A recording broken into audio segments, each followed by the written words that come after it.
Welcome to today's Explainer. We're diving into something that's honestly flipping the whole concept of leadership completely on its head.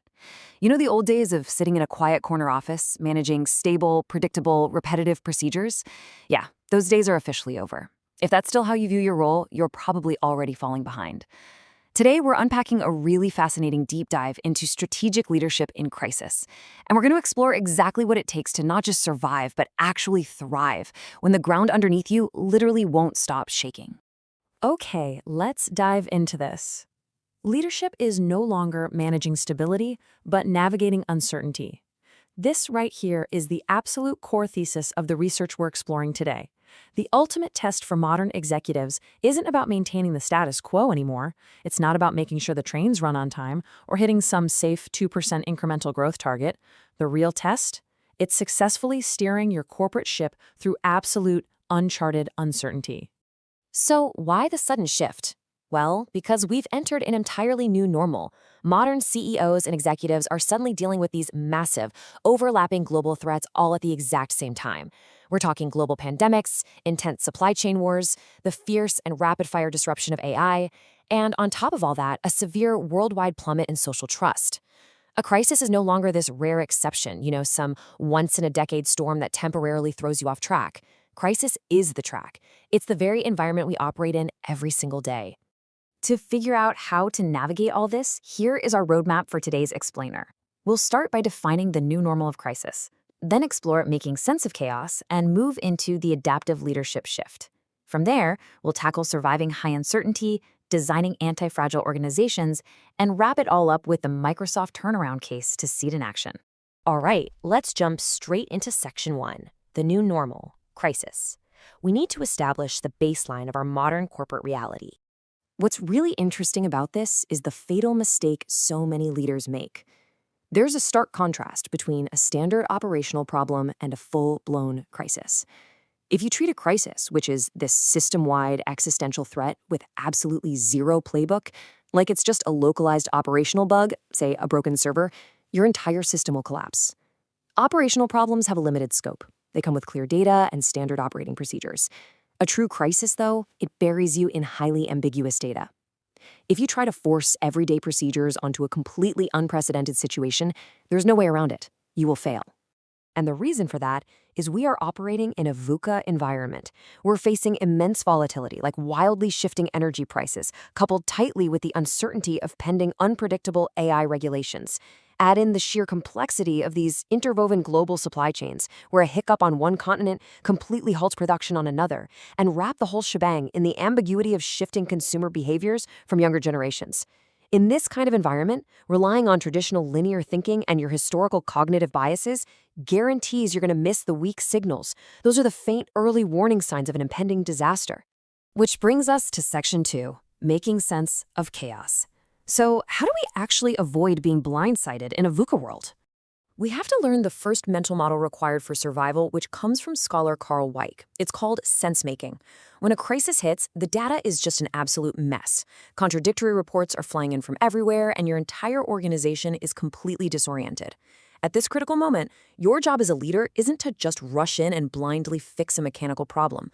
Your paramount duty is actually to stabilize the collective psychology. You have to be the anchor. You must interpret reality, filter out the noise, and clearly explain to your team what is actually happening.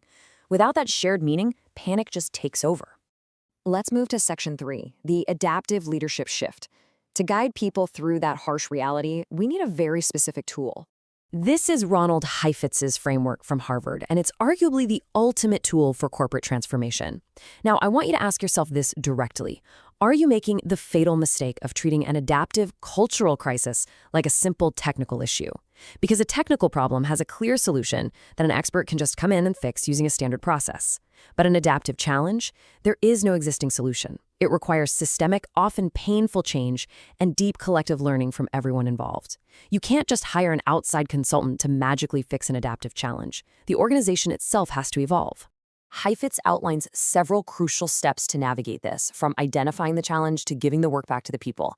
But I want to zero in on this brilliant metaphor he uses at the very beginning. Get on the balcony. As a leader, you literally have to step off the daily, chaotic, reactive dance floor of operations. You need to get up to the balcony to view the entire system from above, because only then can you accurately see the patterns, identify the real challenge, and regulate the distress. And by that, I mean managing the productive discomfort. You have to keep the pressure high enough to force behavioral change, but not so high that the organization shatters completely. So the crucial point is that this kind of transformation relies almost entirely on human behavior. Consider this genuinely shocking statistic about digital transformation failures. A massive 70% of failures are due to culture. Only 15% is actually a technology issue, and 15% is a finance issue. This proves for sure that modern business transformation is fundamentally an adaptive, behavioral leadership issue. It is absolutely not just an IT project you can delegate and forget about. Moving right along to Section 4, Surviving High Uncertainty. Once you've conquered that cultural barrier, what frameworks do you use for rapid decision-making? Especially when you simply don't have perfect information? Well, the research highlights this concept of bounded rationality, which basically means perfect data doesn't exist. If you wait around for all the facts to reveal themselves during a crisis, you're already dead in the water. Instead, you need to employ the OODA Loop: observe, orient, decide, and act. Because bounded rationality is a reality, the sheer speed of your learning cycle through this loop beats perfection every single time. You make a decision, you act on it, you aggressively observe the results, and you immediately course correct. Speed is literally your greatest weapon here. And that speed naturally leads us to Section 5, Designing Antifragile Organizations. This is the ultimate goal of crisis leadership. The objective here isn't merely surviving the storm, it's getting significantly stronger because of it. This brilliantly illustrates scholar Nassim Taleb's concept of antifragility. Unlike a fragile system that just breaks under pressure, or even a robust system that merely withstands the blow but stays exactly the same, an anti-fragile system actually grows stronger. It benefits from volatility. This is exactly how companies like Amazon and Tesla use chaos as a competitive advantage. By designing strategic agility, decentralization, and rapid experimentation right into their core DNA, they turn supply chain shocks and market disruptions into active fuel for their own massive growth. They actually want the chaos because they can process it way faster than their competitors. Finally, let's bring all these abstract theories down to earth in Section 6, the Microsoft turnaround case. Let's move to and see how this builds together into one of the greatest corporate transformations in business history. Microsoft used to be severely bogged down by internal bureaucracy, warring divisions, and this incredibly rigid hierarchy. Enter CEO Satya Nadella.